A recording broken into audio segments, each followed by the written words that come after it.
Hello दोस्तों, मैं रजवान सिंह स्वागत करता हूं आपका आज की वीडियो में। दोस्तों, बहुत सारे ऐसे निवेशक हैं जो म्यूचुअल फंड्स में इन्वेस्ट तो करना चाहते हैं, लेकिन साथ ही साथ उनके मन में एक डर भी बैठा रहता है कि कहीं हमारा पैसा डूब तो नहीं जाएगा।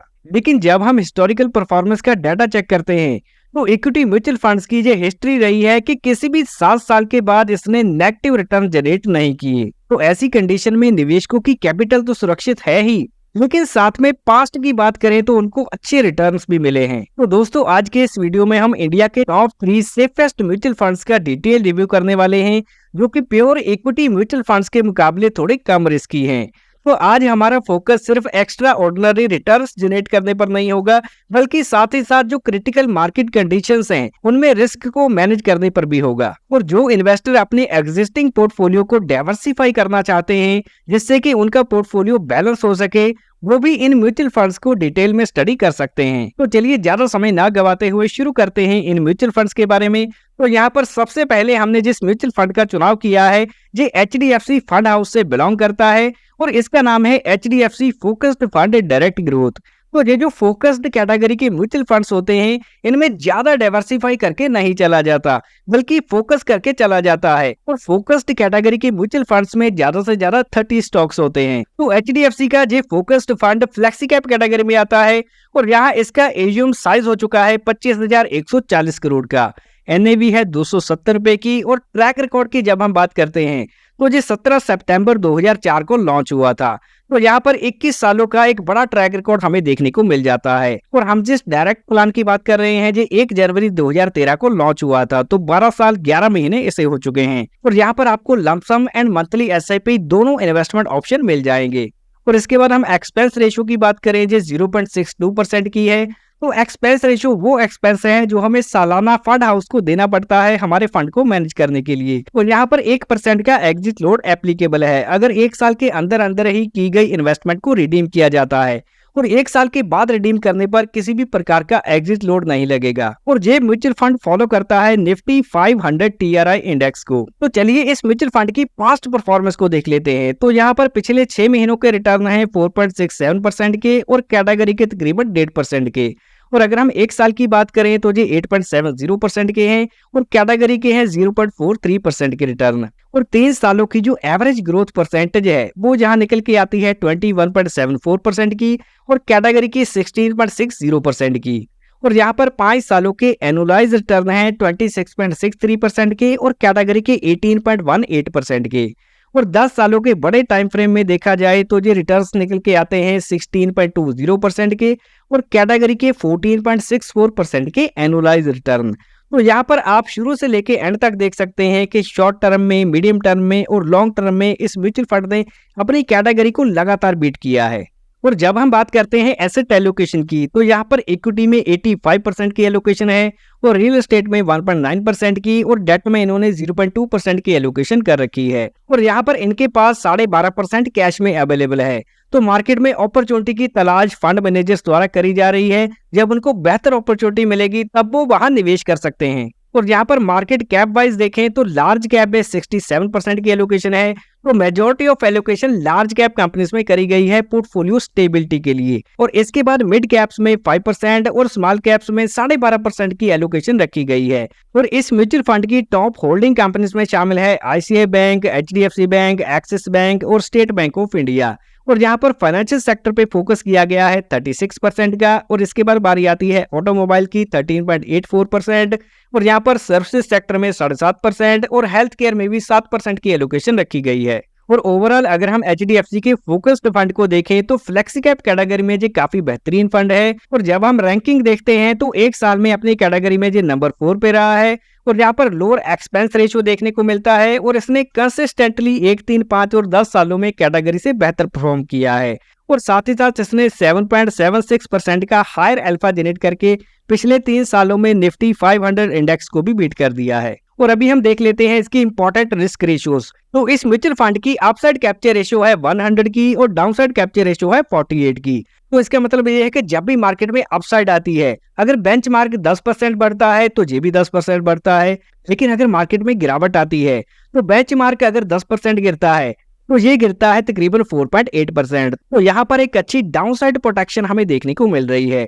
और वहीं कैटेगरी एवरेज के मुकाबले भी इसके नंबर काफी बेहतरीन दिखाई दे रहे हैं। और इसके बाद वैल्यूएशन पर्पज से देखा जाए तो इस फंड की प्राइस टू अर्निंग रेशियो है 23 की और बेंचमार्क की है 24 की और कैटेगरी एवरेज है 30 की। तो ओवरऑल अगर हम बेंचमार्क एंड कैटेगरी एवरेज से कंपेयर करके देखते हैं तो ये म्यूचुअल फंड हमें रीजनेबल वैल्यूएशन पे दिखाई दे रहा है। तो ये तो हो गया एचडीएफसी का म्यूचुअल फंड और अभी हम फोकस करने वाले हैं नंबर 2 के म्यूचुअल फंड की ओर, जो कि आईसीआई फंड हाउस से बिलोंग करता है और इसका नाम है ICI Prudential equity and debt fund direct growth. तो यहाँ पर आपको नाम से ही समझ में आ जाएगा कि इक्विटी के साथ साथ इसमें डेट में भी इन्वेस्ट किया जाता है। तो आप देख सकते हैं कि इश्यूम साइज इस समय 49,000 करोड़ का है और एनएवी है 454 रुपए की और इसको लॉन्च किया गया था 3 नवंबर 99 में। तो यहाँ पर 26-27 सालों का ऐसे समय हो चुका है। और जिस डायरेक्ट प्लान की बात कर रहे हैं जी 1 जनवरी 2013 को लॉन्च हुआ था और इस म्यूचुअल फंड में भी लंप सम एंड एसआईपी दोनों इन्वेस्टमेंट ऑप्शन उपलब्ध है और एक्सपेंस रेशियो है 0.93% की और 1% का इसमें एग्जिट लोड एप्लीकेबल है अगर 1 साल के अंदर अंदर की गई इन्वेस्टमेंट का 30% से ऊपर रिडीम किया जाता है। और ये म्यूचुअल फंड फॉलो करता है क्रिस्टल हाइब्रिड 35-65 एग्रेसिव इंडेक्स को। तो ये म्यूचुअल फंड आता है एग्रेसिव हाइब्रिड कैटेगरी में, तो जिसमें इक्विटी के साथ साथ डेट में भी निवेश किया जाता है। डेट में आते हैं कारपोरेट बॉन्ड्स, गवर्नमेंट बॉन्ड्स, जो कि फिक्स इंटरेस्ट इनकम कैटेगरी में शामिल होते हैं। तो यहाँ पर आप देख सकते हैं कि कॉर्पोरेट बॉन्ड्स में, गवर्नमेंट बॉन्ड्स में 35% तक की एलोकेशन रखी गई है और इसके बाद जो 65% की एलोकेशन है वो इक्विटी में रखी गई है, जिसमें निफ्टी 500 इंडेक्स को जो फॉलो करता है। तो यहाँ एक तरफ तो डेट में यानी बॉन्ड्स में इन्वेस्ट करके पोर्टफोलियो में स्टेबिलिटी लाई जा रही है और दूसरी तरफ इक्विटी में एलोकेशन को बढ़ाकर यहाँ पर रिटर्न्स को बूस्ट करने का प्रयास किया जा रहा है। और पिछले 6 महीनों में आईसीआई के इस म्यूचुअल फंड ने 5% के रिटर्न दिए हैं और वही कैटेगरी एवरेज रही 1.5% की। और 1 साल की बात करें तो ये 10% के रिटर्न है और कैटेगरी के 2.5% के। और 3 सालों की जो एवरेज ग्रोथ परसेंटेज है वो इस म्यूचुअल फंड की है 19.5% की और कैटेगरी की तकरीबन 14% की। और यहाँ पर 5 सालों की मीडियम टर्म में देखें तो ये रिटर्न्स निकल के आते हैं 22.95% के एनुअलाइज्ड रिटर्न और वही कैटेगरी के 14.5% के हैं। और 10 सालों के लंबे टाइम फ्रेम में इस म्यूचुअल फंड ने कमाल के रिटर्न जनरेट किए हैं 17.5% के एनुअलाइज्ड रिटर्न और वही कैटेगरी ने 12.5% के। तो लॉन्ग टर्म का जो ट्रैक रिकॉर्ड है वो तो काफी बेहतर है। इसके अलावा मीडियम टर्म और शॉर्ट टर्म में भी इसने कैटेगरी एवरेज को बीट कर दिया है। और जब हम यहाँ पर एसेट एलोकेशन को देखते हैं तो इक्विटी में एलोकेशन है तकरीबन 74% की, डेट में 17% की और इसके अलावा रियल एस्टेट में भी 2.2% की एलोकेशन रखी गई है। और यहाँ पर कैश में इनके पास 6.7% अवेलेबल है। और यहाँ पर लार्ज कैप कैटेगरी में निवेश किया गया है 63%, मिड कैप में 5% और स्मॉल कैप में 6%। तो मेजॉरिटी ऑफ इक्विटी एलोकेशन हमें लार्ज कैप्स में ही दिखाई दे रही है, जिससे पोर्टफोलियो में स्टेबिलिटी बन सके। और टॉप होल्डिंग्स में शामिल है ICI bank, Reliance industries, NTPC और सन फार्मा जैसी कंपनीज। और सेक्टर वाइज फोकस किया गया है फाइनेंशियल सेक्टर पे 18% का, एनर्जी में तकरीबन 14%, सर्विसेज 7.8 और ऑटोमोबाइल में भी 7.71% की एलोकेशन रखी गई है। ओवरऑल अगर हम आईसीआई प्रूडेंशियल के इक्विटी एंड डेट फंड की बात करते हैं तो ये अपनी कैटेगरी में कंसिस्टेंटली टॉप पोजीशन पे रहा है, जो कि काफी बड़ी बात है। और इसके बाद अगर हम कंसिस्टेंट परफॉर्मेंस को देखें तो 1, 3, 5 और 10 सालों में इसने कैटेगरी एवरेज को आउट परफॉर्म किया है और तीसरे नंबर पे इसने हायर अल्फा जनरेट करके अपने बेंचमार्क इंडेक्स को भी बीट कर दिया है। और यहाँ पर लोअर एक्सपेंस रेशियो देखने को मिलती है 0.93% की। और इस म्यूचुअल फंड में अपनी कैटेगरी के मुकाबले कम वोलेटिलिटी देखने को मिलती है, कम अप एंड डाउन देखने को मिलते हैं, जो कि इन्वेस्टर के लिए लॉन्ग टर्म में काफी बेहतर माना जाता है। और यहाँ पर अगर हम वैल्यूएशन के हिसाब से देखते हैं तो प्राइस टू अर्निंग रेशियो है 22.81 की और कैटेगरी एवरेज है 26.25 की। तो कैटेगरी एवरेज के मुकाबले इस फंड के वैल्यूएशन रीजनेबल दिखाई दे रहे हैं। तो चलिए 2 फंड्स के बारे में तो हमने डिटेल में समझ लिया और अभी हम रुक करते हैं तीसरे सेफेस्ट म्यूचुअल फंड की ओर।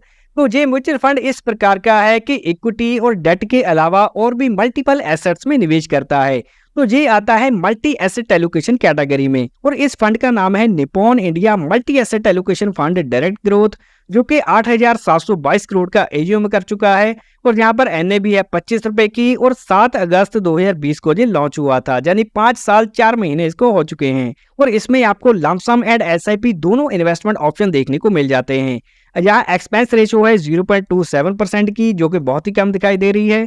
और इसके अलावा 1% का एग्जिट लोड एप्लीकेबल है अगर 1 साल के अंदर अंदर की गई इन्वेस्टमेंट का 10% से ऊपर रिडीम किया जाता है। और इस म्यूचुअल फंड का जो बेंचमार्क इंडेक्स है वो काफी मिक्स मसाले वाला है। तो जैसे कि अगर हम 50% की एलोकेशन की बात करें तो ये BSE 500 TRA इंडेक्स को फॉलो करता है इक्विटी सेक्शन में।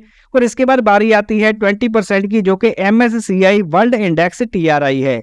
और यहाँ पर 15% crystal short term bond index में इन्वेस्ट किया जाता है। और यहाँ पर 10% की अगर हम बात करें वो डोमेस्टिक प्राइस ऑफ गोल्ड में लगाते हैं और 5% यहाँ पर डोमेस्टिक प्राइस ऑफ सिल्वर में लगाते हैं।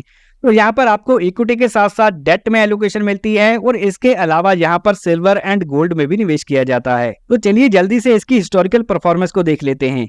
तो यहाँ पर हमें 6 महीनों के रिटर्न दिखाई दे रहे हैं 9.5% के, कैटेगरी के 7.72% के, और 1 साल के 15.5% के, कैटेगरी के तकरीबन 13% के, और 3 साल की एवरेज ग्रोथ परसेंटेज यहाँ पर हमें 20.86% की दिखाई दे रही है और कैटेगरी की 16.71% की।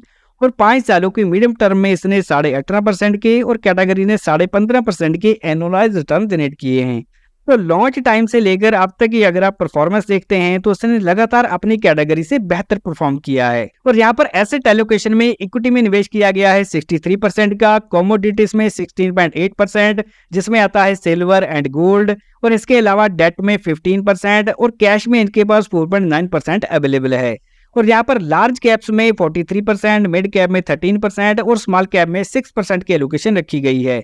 और इसके अलावा टॉप होल्डिंग कंपनीज में है HDFC bank, ICICI bank, state bank of India और रिलायंस इंडस्ट्रीज। और यहाँ पर फाइनेंशियल सेक्टर में 16%, एनर्जी में तकरीबन 6%, सर्विसेज में 5% और ऑटोमोबाइल में भी 4.5% तक की एलोकेशन रखी गई है इक्विटी सेक्टर में। तो ओवरऑल निप्पॉन इंडिया का जो मल्टी एसेट एलोकेशन फंड है, यहाँ पर हमें लोअर एक्सपेंस रेशियो देखने को मिलती है 0.27% की। और इसके अलावा इस म्यूचुअल फंड द्वारा डेट कैटेगरी में जिन बॉन्ड्स में निवेश किया गया है वो AAA कैटेगरी के हैं, यानी कि जी हाईएस्ट क्वालिटी के बॉन्ड्स में निवेश करते हैं, जिसमें रिस्क की मात्रा काफी कम हो जाती है।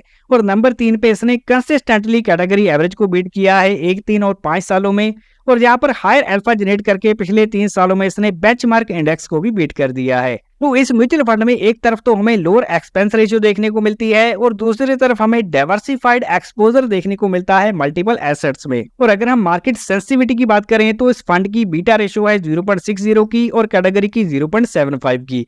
कैटेगरी के मुकाबले ये म्यूचुअल फंड कम वोलेटाइल है। और वहीं वैल्यूएशन के हिसाब से देखें तो इस म्यूचुअल फंड की प्राइस टू अर्निंग रेशियो है 24.67 की और बेंचमार्क इंडेक्स जो कि इक्विटी में BSE 500 है इसकी 24.70 की। तो अगर हम बेंचमार्क से कंपेयर करते हैं तो ये म्यूचुअल फंड रीजनेबल वैल्यूएशन पे दिखाई दे रहा है। तो दोस्तों यहाँ तक हमने इन तीनों सेफेस्ट कैटेगरी के म्यूचुअल फंड्स को डिटेल में जान लिया है। और अभी सवाल ये आता है कि क्या आपको इन म्यूचुअल फंड्स में निवेश करने का विचार बनाना चाहिए या फिर इसे अवॉइड करना चाहिए। तो ये डिसीजन लेने के लिए आपको इंपॉर्टेंट पॉइंट्स जान लेने चाहिए। तो अगर आप इस प्रकार के निवेशक हैं जो प्योर इक्विटी म्यूचुअल फंड्स में निवेश नहीं करना चाहते और आप क्रिटिकल मार्केट कंडीशंस में पोर्टफोलियो में रिस्क को कम करना चाहते हैं और इसी के साथ साथ आपका जो रिस्क प्रोफाइल है वो हाई है, तो आपके लिए म्यूचुअल फंड एक अच्छा विकल्प साबित हो सकता है, बशर्ते आपका जो इन्वेस्टमेंट होराइजन है वो कम से कम 5 से 10 साल का होना चाहिए और आपका इन्वेस्टमेंट गोल लॉन्ग टर्म में वेल्थ क्रिएशन का होना चाहिए। तो इन सभी बातों को समझने के बाद आप ऐसे म्यूचुअल फंड्स में निवेश करने का विचार बना सकते हैं। और अभी हम डिस्क्लेमर देख लेते हैं। तो दोस्तों ये जो म्यूचुअल फंड इन्वेस्टमेंट है ये बाजार जोखिमों के अधीन होती है और इसमें मिलने वाले रिटर्न्स की कोई भी गारंटी नहीं होती और किसी भी म्यूचुअल फंड की पास्ट परफॉर्मेंस ये इंडिकेट नहीं करती कि आने वाले सालों में भी उसी प्रकार के रिटर्न मिलेंगे। और हमारे द्वारा किसी भी इन्वेस्टमेंट स्कीम को प्रमोट नहीं किया जाता क्योंकि हमने जो वीडियो बनाया है केवल एजुकेशन पर्पस के लिए। कोई भी इन्वेस्टमेंट करने से पहले अपने फाइनेंशियल एडवाइजर से कंसल्ट करें और इन्वेस्टमेंट से रिलेटेड सभी डॉक्यूमेंट्स को ध्यान से पढ़ें। और अगर ये वीडियो जानकारी से भरपूर लगा हो तो इसको लाइक जरूर करें, दोस्तों के साथ ज्यादा से ज्यादा शेयर करें। वीडियो पूरा देखने के लिए मैं रजवान सिंह आपका धन्यवाद करता हूँ। मिलते हैं अगले वैल्यूएबल वीडियो में।